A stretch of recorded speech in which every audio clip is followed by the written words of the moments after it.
इंसान जो है वो अपने कर्म से मोक्ष प्राप्त नहीं कर सकता है। केवल प्रभु यीशु मसीह के अनुग्रह से ही वो मोक्ष प्राप्त कर सकता है, क्योंकि मोक्ष एक ऐसा चीज है। चलिए मोक्ष के बारे में हम बाद में बात करेंगे। सबसे पहले हम ये बात करेंगे कि ये पाप जो है इंसान के जीवन में एक अच्छा, अभी अभी ठीक है आवाज? Sound is very low. Okay, आशा करता हूँ अभी आवाज सही है।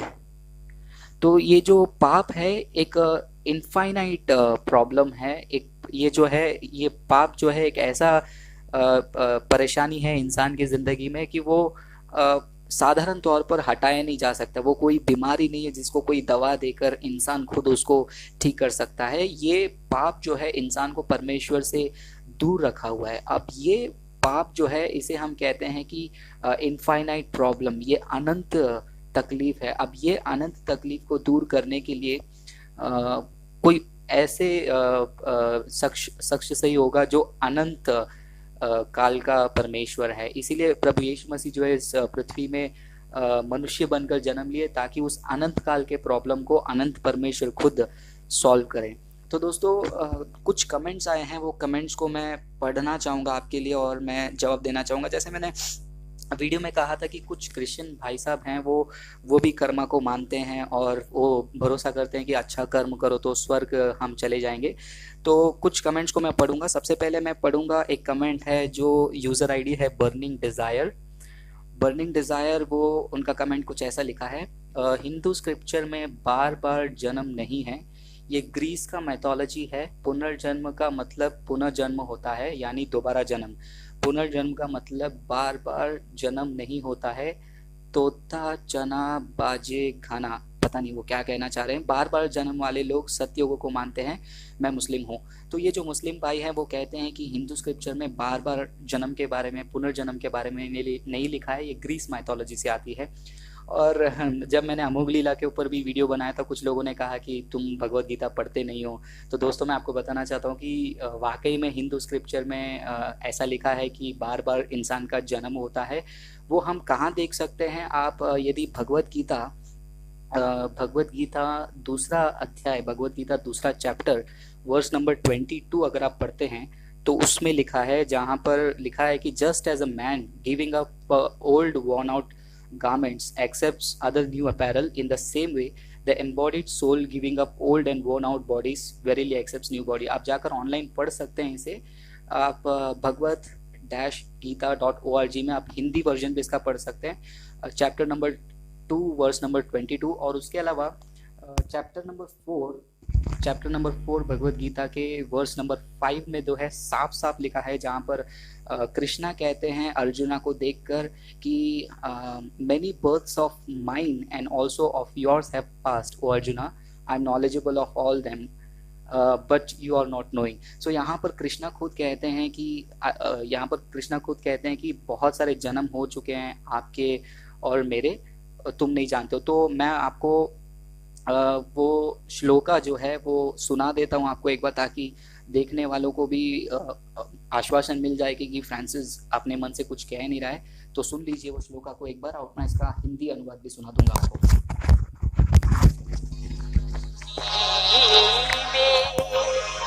व्यतीतानि जन्मानि तव च अर्जुन, तानि हम वेद सर्वाणि न त्वं वेत्थ परं तप।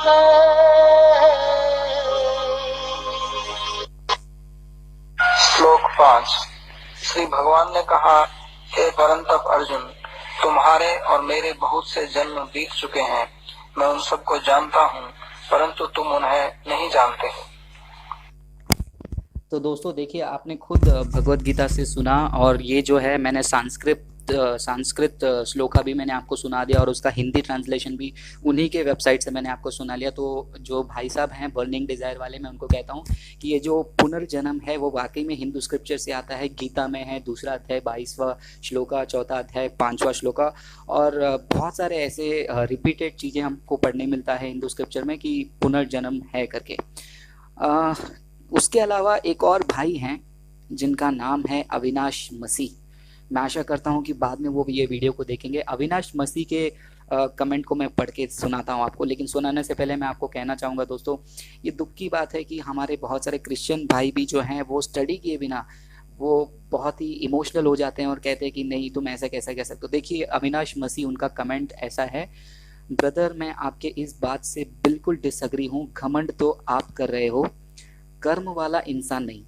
मान लो एक इंसान है और वो कोई बुरा काम नहीं करता और गॉड पर बिलीव भी नहीं करता, बट अपने कर्म अच्छे करते हैं, लोगों की मदद करते हैं, अपने पर डिपेंड रहते हैं, तो गॉड उससे अंत में सजा देगा क्या?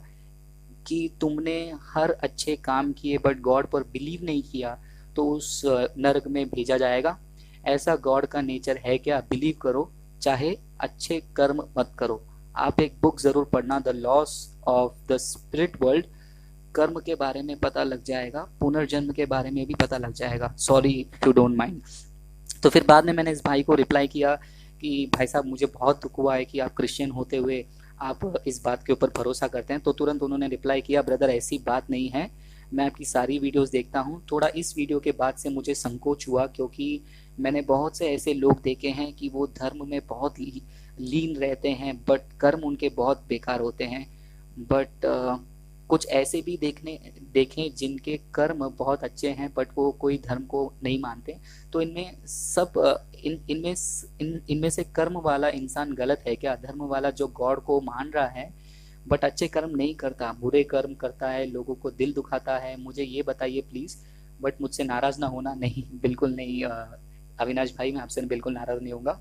बिकॉज मेरे साथ कुछ स्ट्रैटेजी हुई है कि मेरा अब गॉड पर बिलीव थोड़ा हट सा गया है। मैं पहले गॉड पर, जीसस पर बहुत बिलीव किया करता था, बहुत प्रेयर किया करता था, हर संडे चर्च जाया करता था, बट डोंट नो बिलीव थोड़ा सा कम हो गया है। मैं किसी पर बिलीव करने का मन नहीं है। तो यहाँ पर अविनाश मसीह भाई साहब का सवाल का मैं जवाब देना चाहूँगा। उन्होंने कहा कि अगर इंसान अच्छा कर्म कर रहा है, इंसान लोगों के लिए भलाई कर रहा है, दान दे रहा है, तो क्या जरूरत पड़ेगी उसके ऊपर परमेश्वर की न्याय आने की? परमेश्वर तो उसको माफ करना चाहिए ना, कि जरूरी है क्या कि परमेश्वर को मानना ही पड़ेगा, यीशु को स्वीकार करना ही पड़ेगा?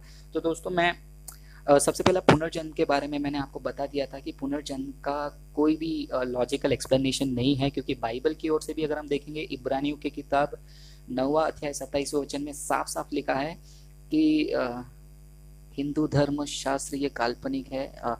ठीक है, कमेंट्स आ रहे हैं कुछ, लेकिन मैं जवाब को कंटिन्यू रखना चाहूँगा।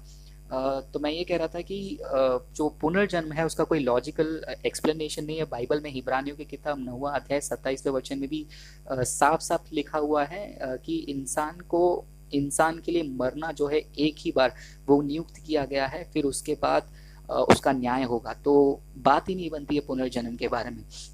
बात रही अच्छे कर्म करने वालों को, तो अविनाश मसीह भाई साहब से मैं पूछना चाहूँगा, यदि आप बाइबल पर पूरी तरह विश्वास करते हैं तो बाइबल का रोमियो की किताब 3 अध्याय 23वां वचन कहता है कि हर किसी ने पाप किया है, हर किसी ने पाप किया है और परमेश्वर की महिमा से रहित है। जब वचन कहता है कि हर किसी ने पाप किया है, परमेश्वर की महिमा से रहित है, यहाँ पर मैं बहुत एक छोटा सा उदाहरण देना चाहूँगा जो रवि ज़करियास कहते हैं। ये वचन को वो कहते हैं कि some people have missed the mark, यानी कि परमेश्वर ने एक स्टैंडर्ड रखा था, परमेश्वर ने एक लेवल रखा था, उस लेवल को खोकर इंसान नीचे गिर गया। तो जब परमेश्वर से दूर हटा हुआ व्यक्ति है तो चाहे वो कितना भी अच्छा कर्म कर ले, कितना भी भले काम कर ले, उसके लिए अच्छा है, लेकिन परमेश्वर से दूर रहने की वजह से उसको स्वर्ग राज्य प्राप्ति नहीं होगी। और जो लोगों को बुरा लगता है ये कहने पर कि परमेश्वर को नहीं मानने पर नरक में डाल देते, नहीं। C.S. लुइस जो है वो कहते हैं कि 2 प्रकार के लोग होते हैं।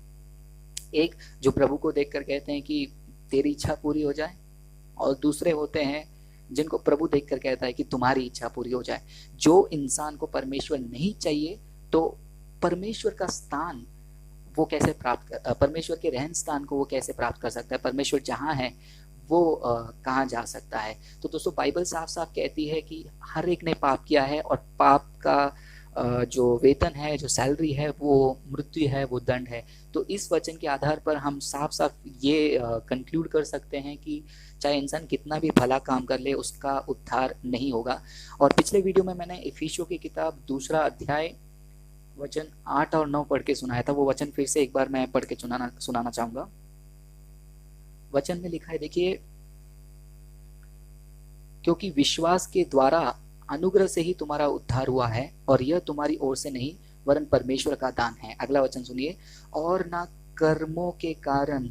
दोस्तों, अविनाश मसीह भाई साहब, ये घमंड मैं नहीं कर रहा हूँ, वचन कहता है कि वो लोग घमंड करेंगे जिनको कर्म के द्वारा मोक्ष प्राप्त होगा, लेकिन वो संभव नहीं, क्योंकि बाइबल क्लियरली कहती है कि कर्मों के द्वारा हम कुछ नहीं कर सकते हैं। अगर ये संभव होता तो कब का ये दुनिया सुधर जाता, इतना बुरा काम नहीं होता था। किसी को लूटा जा रहा है तो दोनों में से कर्म कौन चुका रहा है? जो व्यक्ति को लूटा जा रहा है वो अपना कर्म चुका रहा है, या फिर जो व्यक्ति लूट रहा है, बुरा काम कर रहा है, वो कर्म चुका रहा है? देखने वाले हम जाकर अगर रोकेंगे, हम तो दोनों का कर्म बिगाड़ रहे हैं। तो अगर ऐसे छोड़ देते हैं और हम किसी को कुछ नहीं कर सकते हैं, दुनिया में कितनी भी तकलीफ आपके सामने, कोई किसी को मार भी रहा है, आप उनको जाकर रोक भी नहीं सकते हो अगर कर्म और पुनर्जन्म के बारे में ज्यादा गहराई से विश्वास कर लो, क्योंकि हम ऐसा करने से उनका कर्म बिगाड़ रहे हैं। तो सोचो, वो लूटने वाला व्यक्ति वापस से, जब तक उसका कर्म पूरा नहीं हो रहा, वापस लोगों को ढूंढते रहेगा और वो लूटते ही रहेगा। तो ये साइकिल को हम तोड़ देंगे। और ये सच नहीं है, क्योंकि लॉजिकल आंसर नहीं है, लेकिन बाइबल कहता है कि यीशु मसीह एकमात्र रास्ता है अनंत जीवन के लिए। वो कहते हैं, मैं ही मार्ग, मैं ही सत्य और मैं ही जीवन हूँ। इस यीशु मसीह के बारे में प्रचार कीजिए, इस यीशु मसीह के बारे में सुसमाचार बांटिए।